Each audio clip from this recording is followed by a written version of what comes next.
the season isn't even over and we're already thinking about the future. I can't lie though, I love it. There are so many players that I've heard that have been rumored to be interested in joining our team and that Arteta and the staff have been interested in talking to.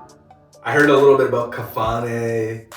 What else did I hear a little? Nico Paz, I've been hearing about. I need to make a video about the Nico Paz one because, boy, that boy's crazy. I don't even watch, I'm not going to lie and say that I watch Como in and out, but Nico Paz is nice. But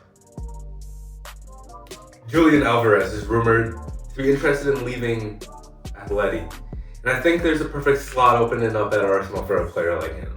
To be fair, there's like nothing concrete, and he's rumored with many clubs other than Arsenal. He's also rumored with, I think, Liverpool, Man United, Chelsea is the type of team that buy a player like Alvarez. So there's like no concrete talks at all, but I think he would be a great fit for Arsenal. He was never really linked with Arsenal that much before, and the cost would be around 95 mil, 80 mil, but probably like 95, 100 mil-ish. And it's all whether Arsenal is just willing to fork that up or not. I think he's so perfect for the Arsenal squad because he's already a Prem-proven player. He played with Man City. He was the whole reason he left was because he was a second striker to Holland. And he was like too good of a striker to play second to anyone, even though like Holland is Holland. So he had to go to Atletico. He's been doing his thing. I remember there was a game that, I don't even remember who they were playing, but there was like 2 games that Holland was out. And Alvarez started, and he like got the ball outside the box, banged in a goal top right. And I was like, no way this is Man City's like secondary striker. Like this is insane. Right after Gykores retired. But he was too good to be just on the bench all the time. So he had to leave. It was bound to happen. But if he was to come back, he's already a Prem-proven player. You don't have to worry about the whole time that it takes for players to adjust. The time it's going to take for him to get back into the Prem, get adjusted to the physicality. He already knows what it's like. He's spent years in Man City. And not only was he there, he was great while he was at Man City. Won the Prem with them, he knows how to win, he knows what winning feels like, he grew up in it.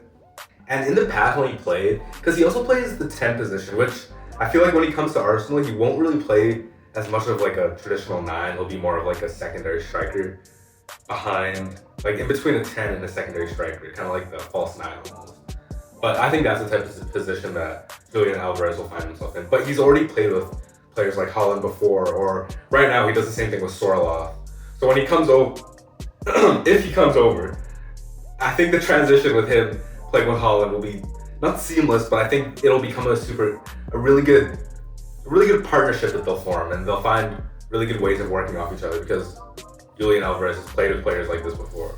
And although he's short, like he's not the most physical player, and he might not be like the typical Arsenal like big powerful player, but he does have the same ball holding abilities that Trossard has. And I'm not saying we gotta get rid of Trossard, that's not the player I even have in mind to get rid of this summer, but he does have the same ball holding ability that you can just get it to him up on the left wing, and sometimes you know that he'll dilly and dally with it, but like we'll keep it. He's not gonna lose it. He'll keep it safe, might win a foul or something, might be cheeky, but the ball's safe with him. And on top of that, and like not even just why he fits our, like just what a player, man. I remember when we played them it was at the Emirates actually. He was the only like a dangerous player the whole game. I think he hit the crossbar once. He made like a couple good runs against us. Like he was the only player that was causing us issues. I was like, oh, this Alvarez guy, man, he's nasty the whole game. And obviously, like I think we won like 4-1.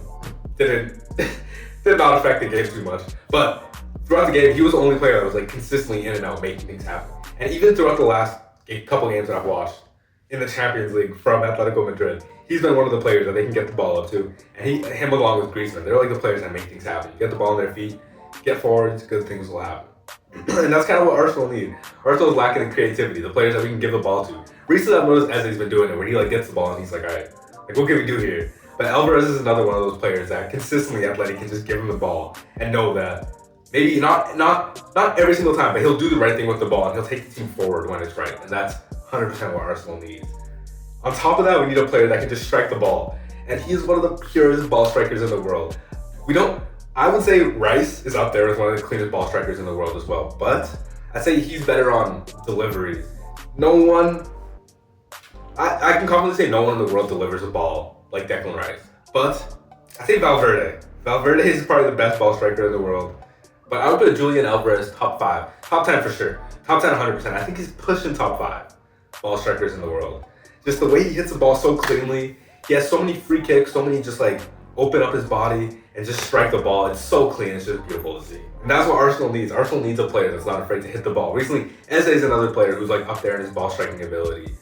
I'd say Julian Alvarez out-trumps him just a little, but recently Eze has been making an impact, and that's because he's not afraid to shoot the ball. Julian Alvarez. But the thing is, Arsenal don't really play with a second striker. I think Arteta has to be more willing to change his ways of play. Throughout the last game, when we played Sporting, I saw Eze.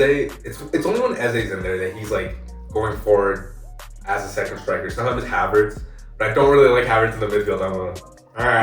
But sometimes Havertz will go up there as well, and then they become like almost a second striker just off of Gykores if he's up there.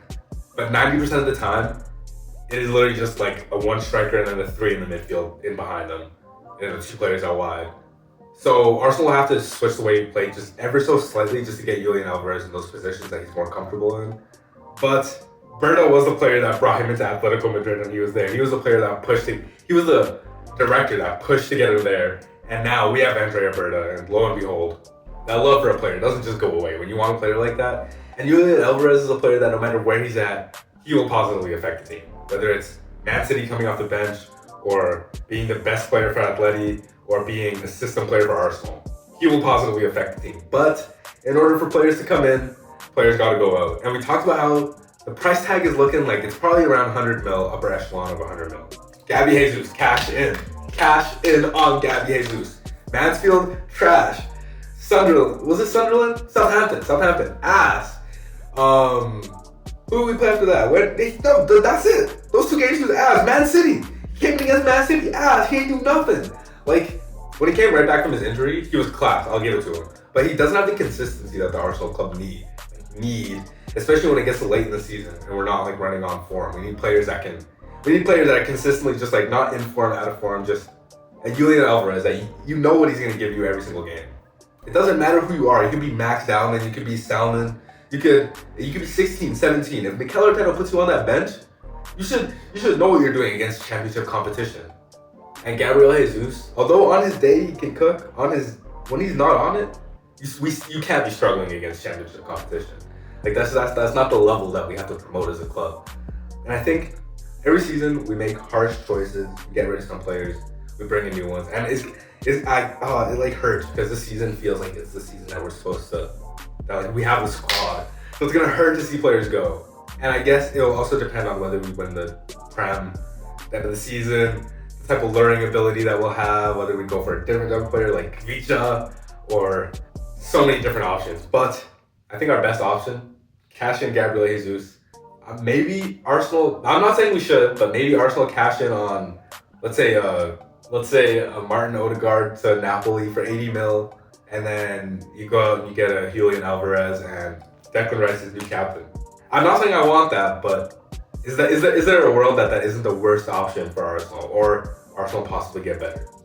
I don't know. Send the players out to Serie A. Don't become competition with them, but then just we have to become bigger and better. But there's also 8 games left in the Prem. Not 8. There's like 6 games left in the Prem.